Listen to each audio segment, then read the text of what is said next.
আজকে সন্ধ্যেবেলা রেডি হচ্ছি, বান্ধবীর ছেলের অন্নপ্রাশন আছে আর এই শাড়িটা আমি চুজ করেছি পরার জন্য। এটা আমার বিয়ের লজ্জাবস্ত্রের শাড়ি, খুব পছন্দের শাড়িটা, আর রাতের অনুষ্ঠান বলে এটাই চুজ করলাম।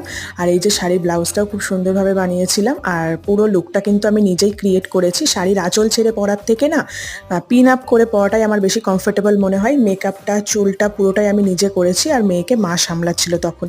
আর তারপরে রেডি হয়ে গেছি, তোমাদের দাদাভাই চলে এসে, তো চলো যাওয়া যাক অনুষ্ঠান বাড়িতে। তারপর চলে এলাম বান্ধবীর বাড়িতে। এই যে পুরো দেখতেই পাচ্ছ ডেকোরেশন করা, প্রচুর স্টলে খাবার ছিল, অনেক রাত করে গেছি বলে কিছুই খাওয়া হয়নি। আর তারপরে এই যে বান্ধবী এখানে ছবি টবি তুলছিল, ততক্ষণে আমি নিজেরও একটু ভিডিও করে নিলাম। নিজের নাকি ভিডিও করলে মনটা ভালো লাগে না।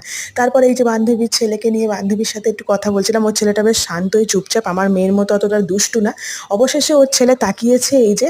তো ওর ছেলের সাথে কথা বলছিলাম, মুখে কোনো হাসি নেই, সারাদিন বোরিং হয়ে গেছে। তারপরে চলে এলাম ডিনার করতে, ঝটপট ডিনার করে তাড়াতাড়ি বাড়ি যেতে হবে, মেয়েকে রেখে এসেছি আর অনেকটা রাত হয়েছে। চলো